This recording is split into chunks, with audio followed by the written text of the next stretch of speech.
Sure, I worked at Boeing Aircraft Company in Long Beach, California, and as a surface technician, working for the commercial side and military side of Boeing in Long Beach, California, formerly McDonnell Douglas Aircraft Company. And I became interested in ham radio about 1980. And I got my ham radio license. And in 1987, I was scanning my ham radio, the frequency band, and I came across a conversation. Two people were in conversation, one in El Toro and one in Newport Beach, and they were talking about bombers and fighters. And the other person that was living, well, actually there were three people, one in Toluca Lake, which we are close to right now, and he was continuing to call him General. And you don't do that on ham radio. On CB radio you do that. They're called handles. And so I waited for them to clear out, and they went back to the gentleman in Toluca Lake and asked him why he was calling this person in Newport Beach General. And he told me that he would talk to me about that off the air, in which I then gave him my phone number. And at the time I was in Signal Hill, and I told him to give me 30 minutes to get home and to call me, in which he did. And he called me and he informed me that the reason why he was referring to the person in Newport Beach as General is because he was a general, and this was 4-star General and Chief of Staff of the Air Force, General Curtis LeMay.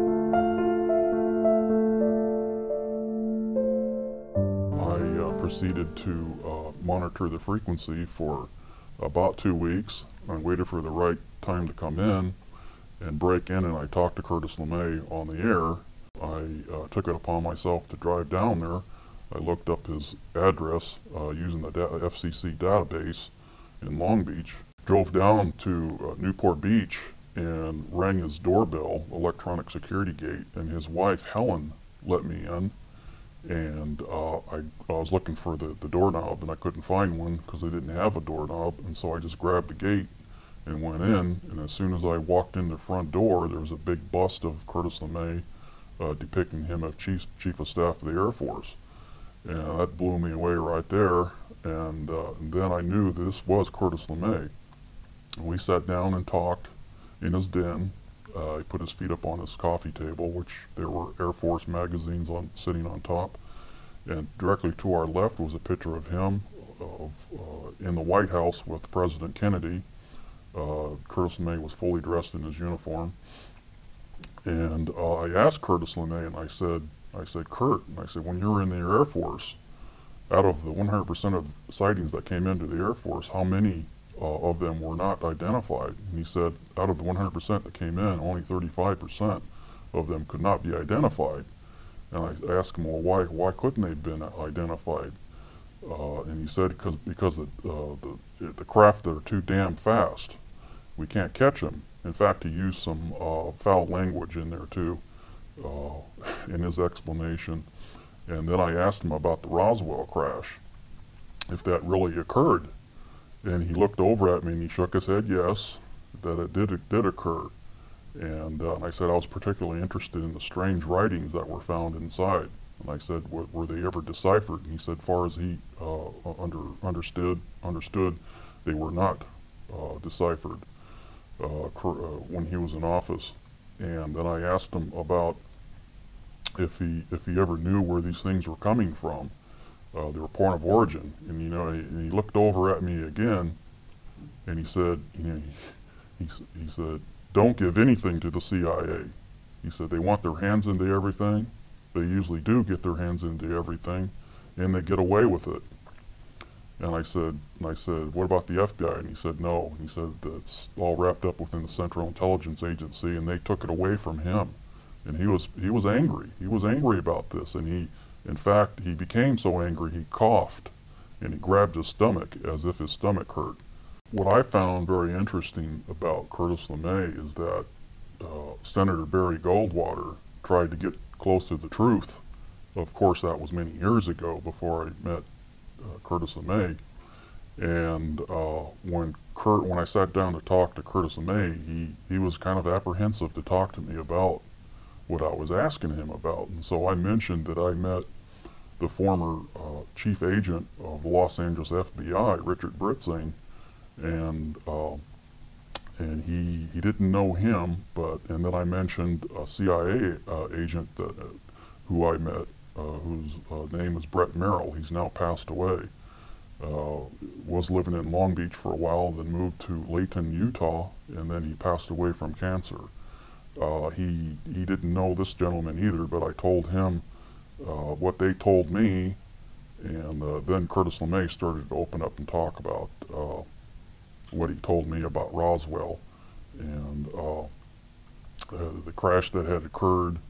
And he told me that he was aware that it wasn't ours, it wasn't the military's, the Air Force or the Army or the Navy, and it was highly strange. It was a highly strange vehicle that crashed, and he took over the office from General Nathan Twining. Nathan Twining never told him anything either, and apparently Curtis LeMay was not aware of Twining's involvement in Majestic 12. And by the way, Majestic 12 is real. MJ-12 did exist, but it does not exist today. The name was changed. The positions are still the same. Henry Kissinger is very well knowledgeable about what's going on. Henry Kissinger was in the loop, as I was told. And who told you this? A friend of mine that worked at the NSA. He told me this. He saw Henry Kissinger's name on documents. He saw George Bush's name on some of the documents. He was made aware of what's going on in about 1978.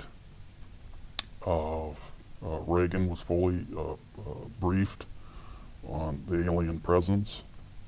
Reagan told Mikhail Gorbachev of Russia about 75% of what's going on, and then Gorbachev became very, very close to us. I find that highly strange.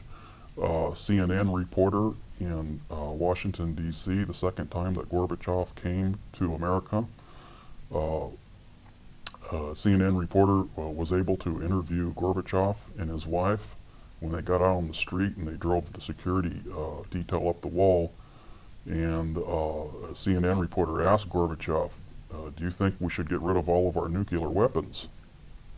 And his wife stepped in and she said, no, I don't think we should get rid of all of our nuclear weapons because of alien spacecrafts. Now, CNN put this story on for the half hour, the CNN headline news, and I heard this and I jumped up and put a blank tape in to record the next half hour. Well, that story disappeared, and you know who did that, who intercepted that. That was the CIA that got involved with that, because I know they were monitoring CNN and all international headlines at that time, and they squashed that, but I heard it, and this tells me that my information is correct about Ronald Reagan, and from my NSA source, and it's just total overkill as far as I'm concerned, and it's just Congress needs to know about this information. The news media will not put the real information on because they still think it's a non-subject until somebody in power, such as the Secretary of State, the director of the administrator of NASA, comes out and says something about that there might be something to it. Well, I had told him earlier about some sightings that I was aware of in Nevada, near Mercury, Nevada, near Tonopah, and he said that the FBI agent his name was Richard Britzing. He's now head of security at the Mormon Church in Salt Lake City, Utah. And he had referred me to the United States Air Force office in LA near the Los Angeles airport, off of El Segundo Boulevard in the 405 freeway. and that they would be interested in hearing reports of close sightings, very close sightings, and even landings of these things. And Curtis LeMay shook his head yes, and the CIA agent, Brett Merrill, told me that he had dealt with the United States Air Force regarding missiles to try to shoot these down when they come into our airspace. And that's basically what the CIA agent told me, and he also told the agent told me that the CIA agent told me that he was aware of the situation, and it's extremely classified, but he was aware of what was going on. He was a national intelligence agent. He said that we hit several of them in Nevada, over Ely, Nevada, and other portions of New Mexico near Albuquerque. Did he indicate what time frame these events happened? This was in the late 60s and 70s. I've met a gentleman that was in the Army, in the CID, that was involved with several crash recoveries when he was in the CID in 1947, when he was inducted in the United States Army. He was in the CID, and several of his friends were in the CIC, counterintelligence, and they became very close one another, and he handpicked a friend of mine that worked at Boeing Aircraft Company in Long Beach to become a part of crash recovery retrieval in northern northern New Mexico, and apparently he saw some of the aliens and witnessed the craft, and he was put guard around this crash disc that had crashed, and they gave him a M1 carbine rifle to guard anybody that tried to get close to it, and they were given orders to shoot anybody without authorization. They recalled him on several other crashes. They had to fly him with blackened out windows to several of the crash sites, and some of the crash sites were very putrid to smell, and they had to back up about 45 feet away from the craft to escape the smell. He said it smelled like rotting eggs intermixed with rotting mustard. He said it was just horrible. And this is someone that you knew? Yes, I personally know him. He's still currently alive. Is he still working or retired? Oh, no, he's retired. And do you know his name? Yes, I do. Can you share it? Not at this time. Okay. Did you meet anyone else at Boeing that had been involved in this area? Just one of the security guards that worked there that was working for the Treasury Department, and he left disgusted because of the low pay, and he picked up a job at McDonnell Douglas Aircraft Company because of the better benefits and better pay scale, and he knew people in the Secret Service, and even some of those people in the Secret Service know about the alien connected projects, and that the phenomenon is real. And I found that kind of funny, because of they're not cleared to hear the information. They don't have the classification to hear the information, but yet people in the Secret Service know about it. And I found that kind of hilarious. And I interviewed this security guard at McDonnell Douglas Aircraft Company for about 45 minutes regarding the subject. He was trying to find out where there was one crash that occurred. Occurred in. He believes that from his commander it occurred in the desert of New Mexico, northern New Mexico, and there was another one that crashed in Nevada, near Ely, Nevada, and the other crash, a total of 3. He didn't know where it was because nobody wanted to talk about it, and they were all told to shut up. So when he was on site, he didn't really know where he was because he was flown in on a blackened craft? Right, that's correct. They were taken to several crash areas in an aircraft. They were then landed. They were taken by Jeep. They were told not to look out the Jeep at all, to keep their eyes in one position. They were told not to talk to anybody. There, in fact, one of the locations, one of the military officers said, he goes, "Gentlemen, we're not here on a Hollywood movie set. This is a highly classified mission. You're not even supposed to talk to your family about this." And they had to sign security oath statements that they would not talk about this for 50 years regarding the crash sites that they were taken to. These gentlemen saw, my friend had seen personally the dead aliens. They had almond-shaped eyes, darkened, rather large head, little bit larger than human head. Their bodies were about the size of about a 9-year-old child. Their hands were, they had 4 fingers, no thumb. He told me they all looked like they came out of a mold because they all looked the same, and their mouths were just a small slit. The typical description that's out in the field: real small ears, no hair on the head,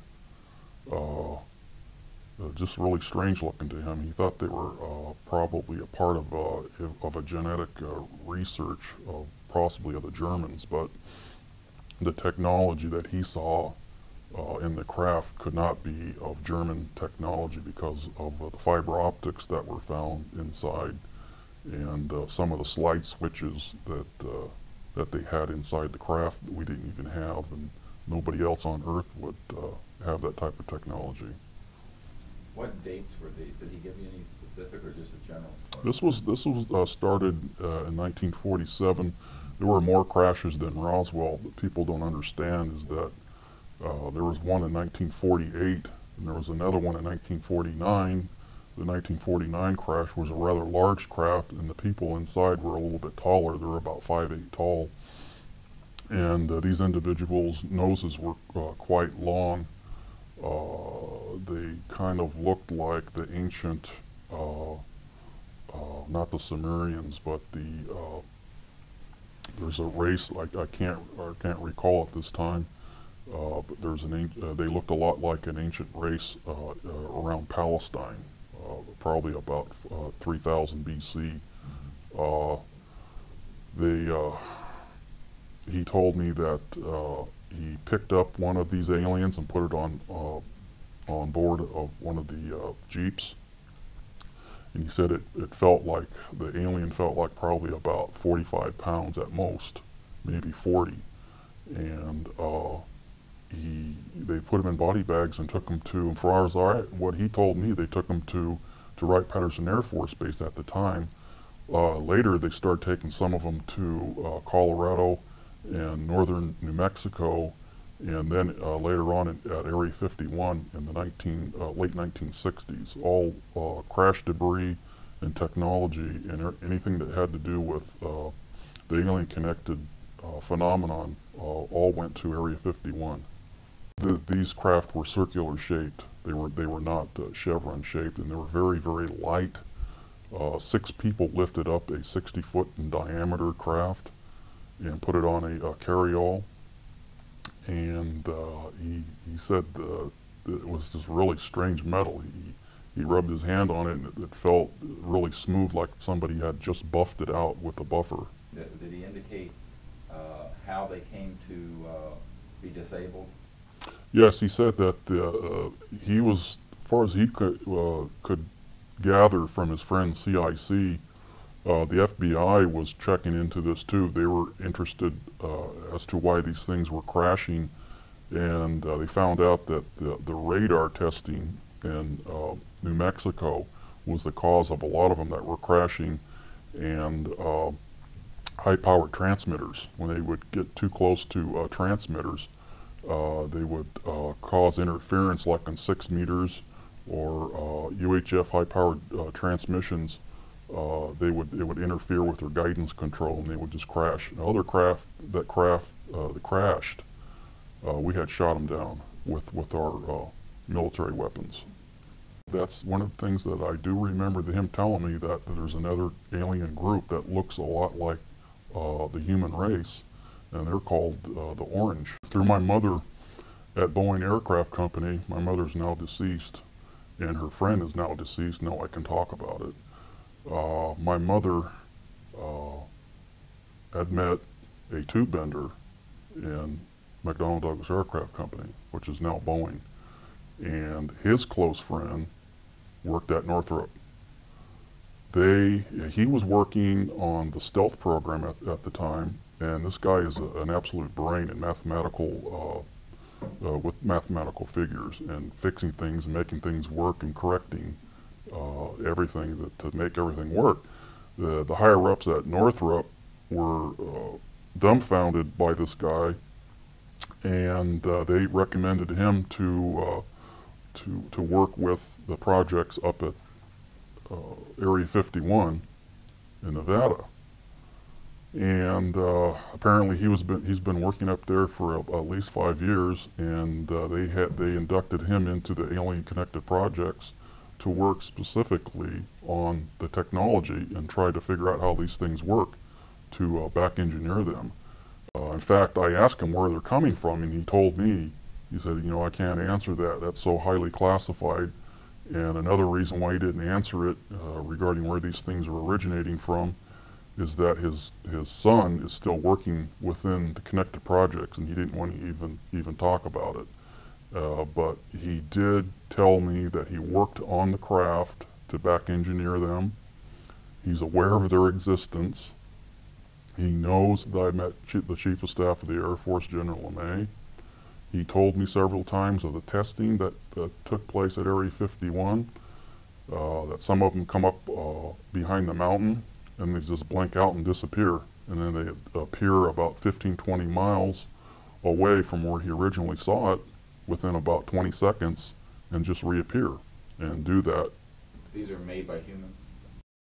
No, these are the real things. These are the ones, the craft that he has been working on. And they go. Who's doing this? This is us. This is our military testing these vehicles up at Area 51. And the vehicles were made by whom? By the extraterrestrials. I would like to work up there. And he said, you know, you're better off working at Boeing because it's a very, very restrictive and repressive place to work. And he said, you're better off at Boeing because the security at Area 51, they have security within security, watching other people, their other security people, and it drives them up the wall too, and it drives the employees up the wall, and that's why they have a big exodus up there of some of the employees that work there. They can't stand the environment up there because you can't do anything. You can't talk to anybody. You can't. It's just. He said it's horrible. It's a horrible place to work. Area 51 is just. It's just a horrible place to work. It's like working in Russia when Russia was communist country. He was working for Northrop, directly for Northrop. He was not working for the military, any of the military services at all. He was receiving his paycheck from Northrop. So Northrop has an involvement with Area 51? Oh yes, so does Lockheed Martin, Boeing Aircraft. They do trucking for Area 51, Boeing Aircraft, Hughes. Most of the major defense contractors have something to do with Area 51.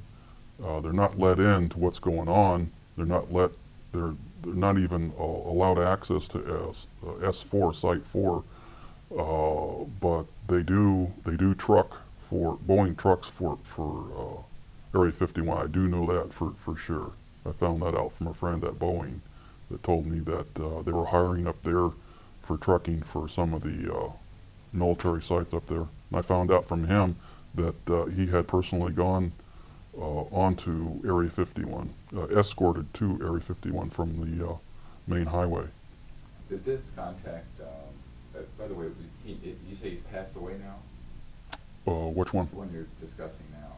No, he's still alive. Oh, he's still alive. No, he's still alive. In fact, he knows where the aliens are originating from. In fact, I asked him that, and he's absolutely refused to discuss that, which I previously stated. But he's not at Nellis anymore. He's at Boeing. Oh no, he's fully retired.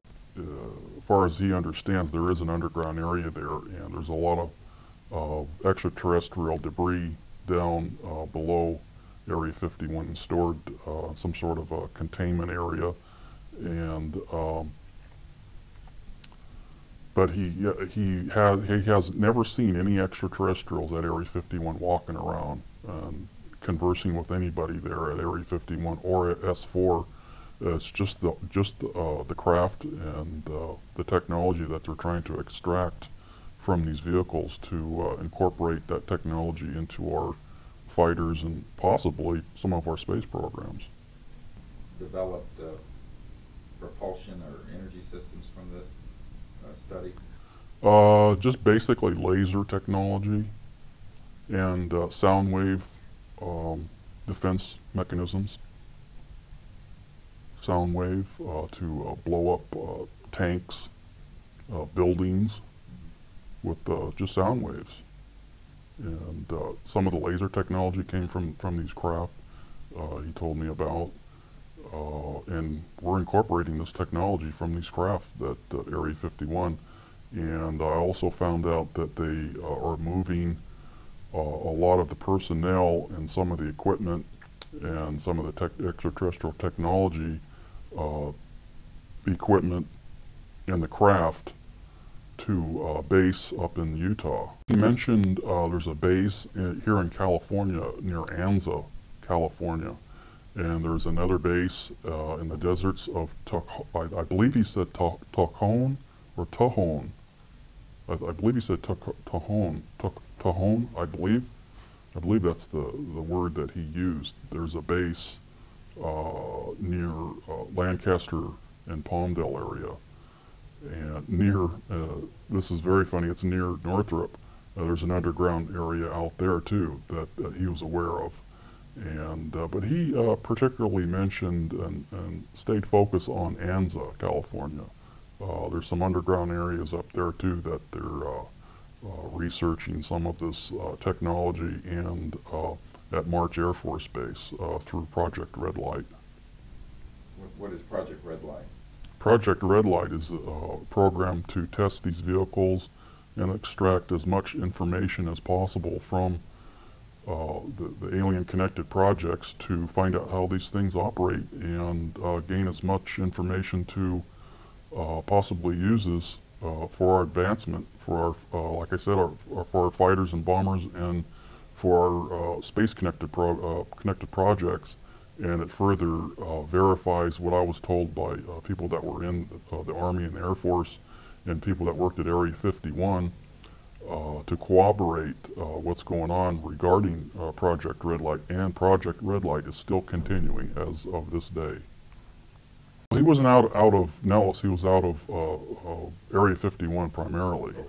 Okay. Northrop hired him to go up there and help the cause up at Area 51 to try to find out how these things work.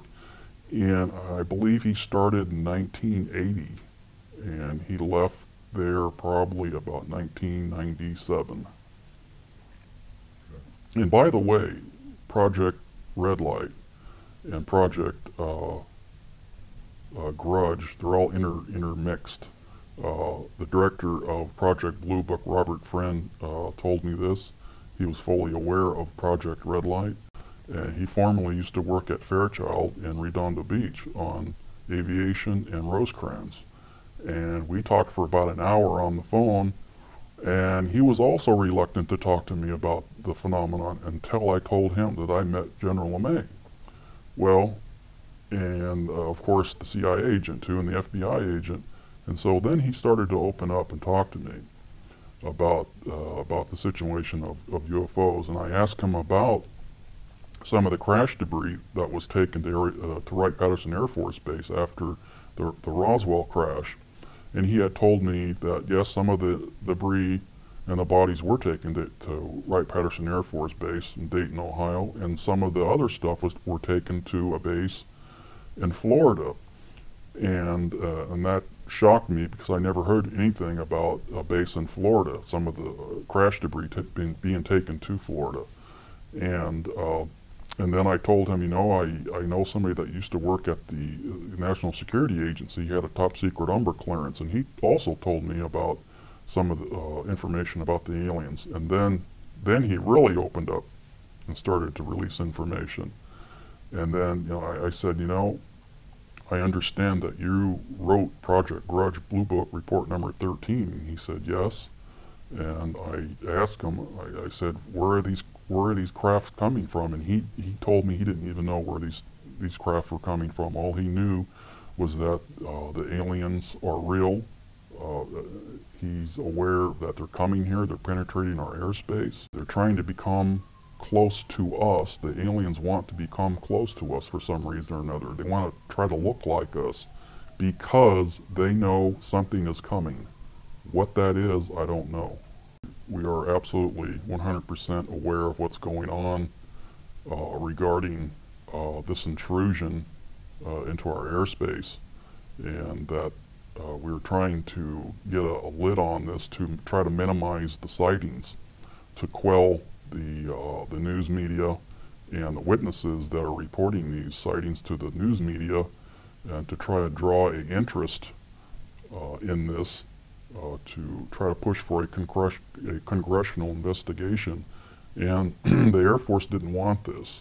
They wanted to push this thing under the rug and continue to research this and just get a handle on it and try to get as much information and technology out of these crafts as fast as they could, and to steer the news media off on some crazy idea that these sightings were created by college pranks and balloons and meteorological problems, and they just try to sweep it right under the rug. And this is what Robert Friend told me, that the whole project was to collect as much information as they could, and a lot of the information was siphoned off by the CIA and the National Security Agency and people at ONI, Office of Naval Intelligence.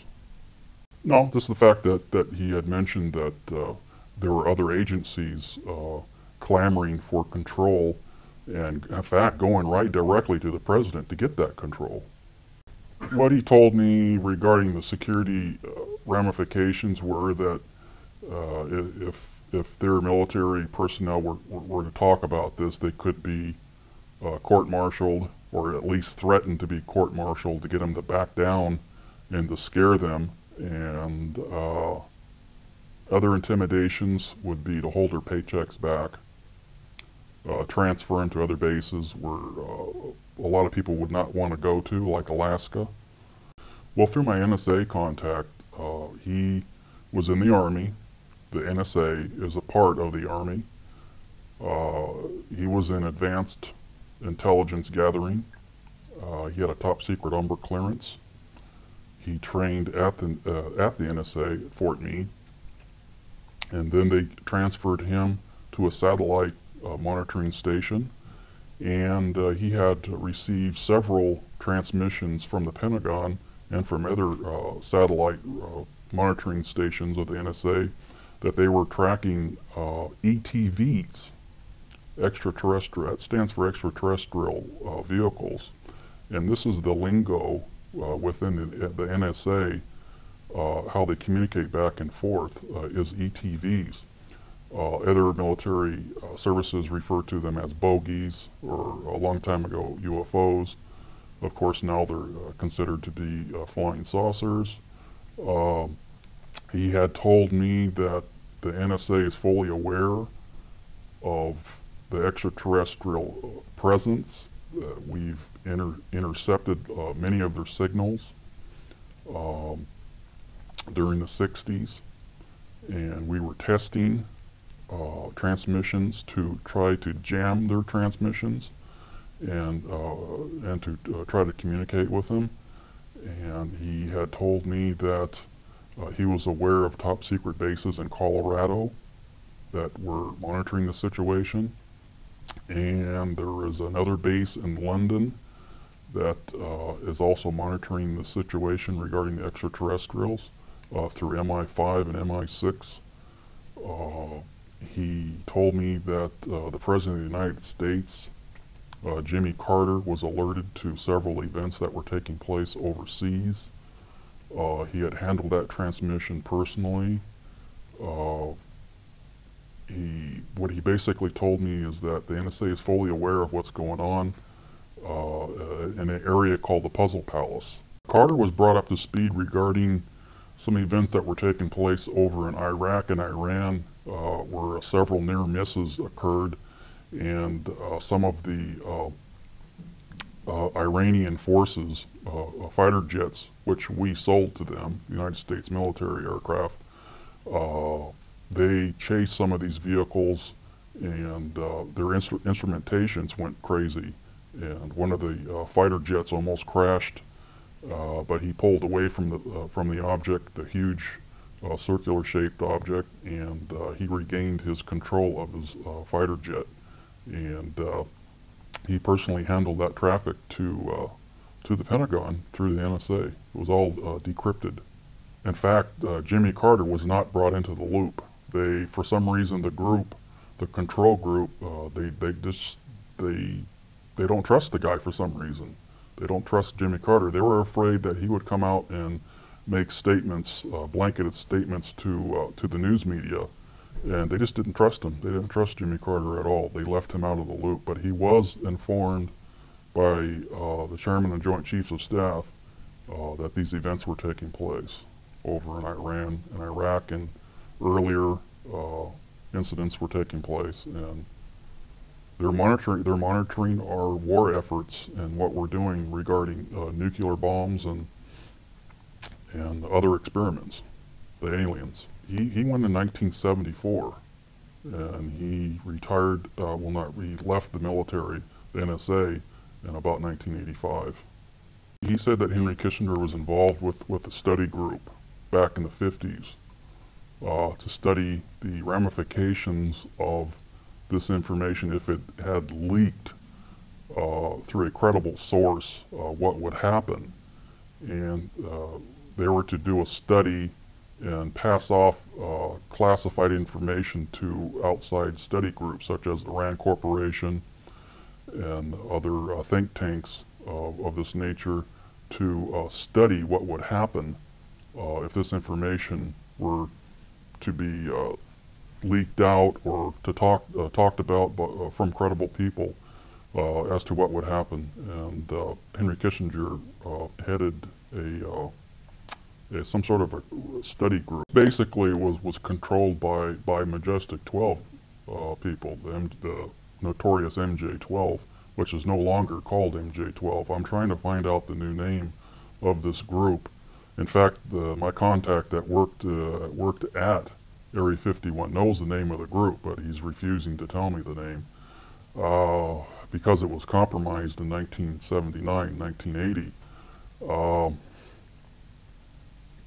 Basically, it's an oversight group intermingled with the National Security Council and the National Security Planning Group in Washington, D.C. It's an oversight policy group like the NSA and the National Security Council, but primarily there's a group called the National Security Planning Group that oversees everything. And Majestic 12 is intermingled with these people, the National Security Planning Group. They have full control. They alert the president of what's taking place, and he either authorizes or just says, hey, you guys go at it. They have full control. They have no congressional oversight whatsoever. They answer to nobody except for the President of the United States. But they're trying to push it aside away from the president now. Well, apparently that's correct. They no longer have that much control over these groups anymore. It's like a separate entity. How they're being funded, I don't know. I can't find that information out. I'd love to find it out, because I can tell you one thing, the General Accounting Office, they don't know what's going on. They don't know where the money's going. They don't know what these groups are doing, what they're studying, and they hide it all in black project operations. They could say it's for research on why ducks don't fly that much or something like that, and they would just hide it in top secret programs. And the president's losing control. He's just absolutely starting to lose control over this. That's why Carter was not brought into the loop. They just don't want to release the information regarding the locations, where they're coming from, where they're originating from. And some of the locations are from Earth. There's underground bases here at Earth where the aliens have constructed bases a long time ago, before Columbus even discovered America, from what I understand. These areas would cause a major upset. In fact, some of the areas were already found through some of the investigations done by a television network called Sightings. They found several of the underground bases down in Puerto Rico. That's the kind of information that the NSA is worried about, is releasing the tracking information, because people that know how to coordinate where things are coming from, like air traffic controllers, degrees, longitudes, and where they're coming from, they could find out more of these underground bases. And this is why the NSA is really afraid to release this information. And this is another reason why the government of Puerto Rico has now fenced off the area where some of these things are coming out of the freshwater lake down there. And we'll just buy off politicians down there to get these things done. Basically, that's the information that the NSA is refusing to release regarding the tracking. And they also cooperate back and forth with the NRO, the National Reconnaissance Organization, regarding tracking and intercepts, along with NORAD, the Air Force, and the Army. They're all in on it, and it's all connected with a top secret group called Magi Control. What did he tell you about Magi Control and how that operates? Magi Control is controlled by Office of Naval Intelligence. It's a top secret collection group like the Central Intelligence Agency and the NSA. In fact, the ONI is just like the CIA.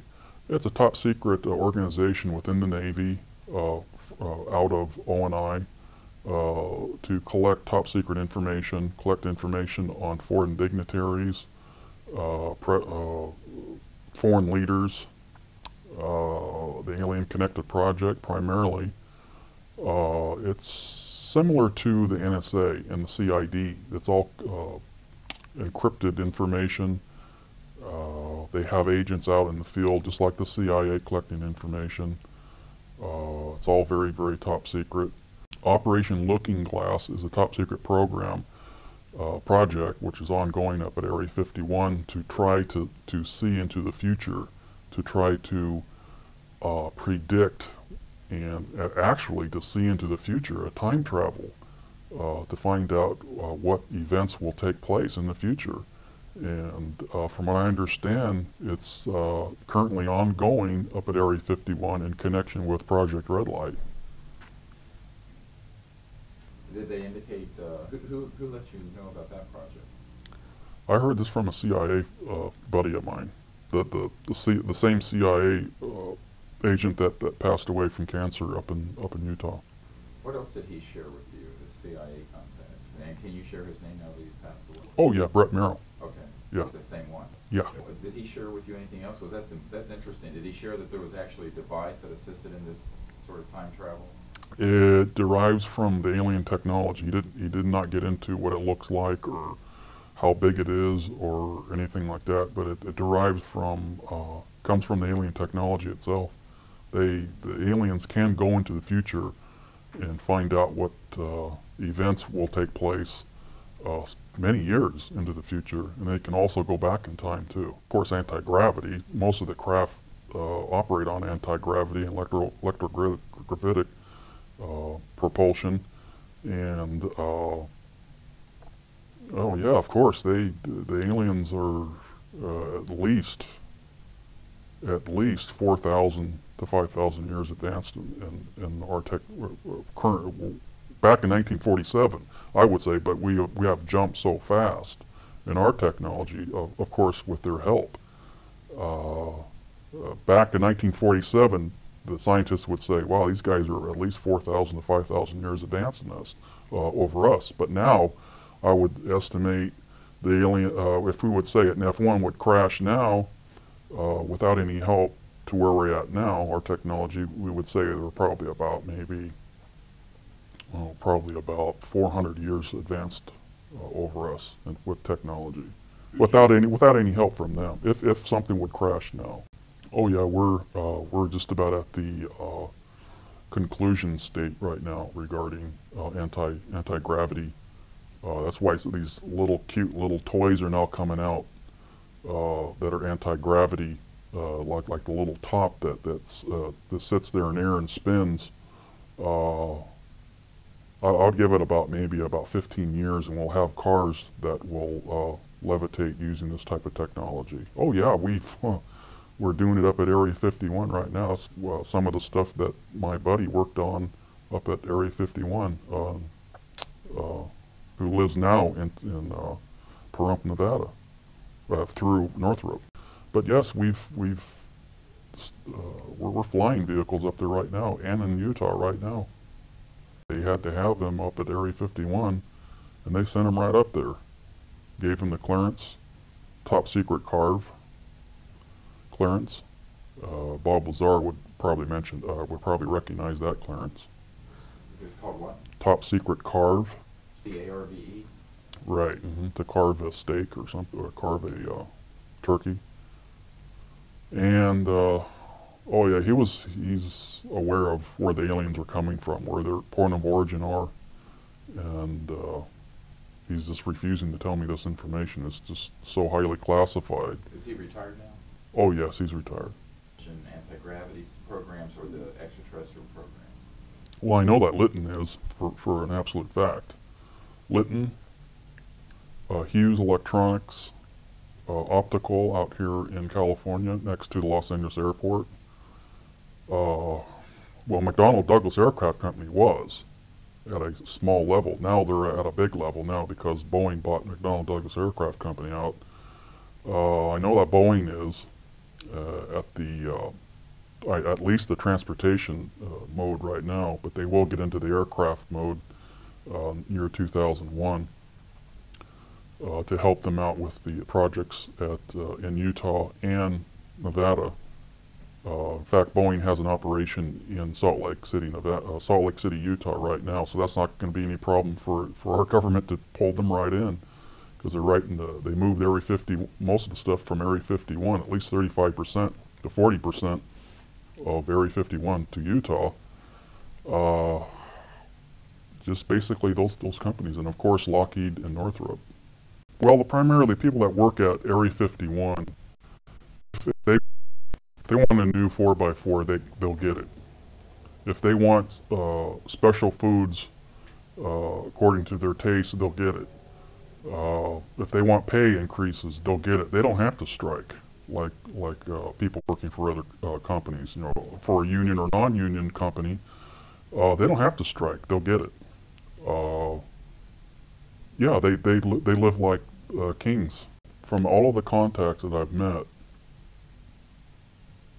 my final conclusion and my thoughts about this is that the reason why our government's afraid to release this information is because of religion. This would probably destroy how we see ourselves. I think they should start releasing some of the information that we have managed to collect on Mars regarding the face on Mars, which I know for a fact is real. In fact, I have another contact at NASA, JPL, that I haven't mentioned. I can't mention too much about it because he's still working there. Okay.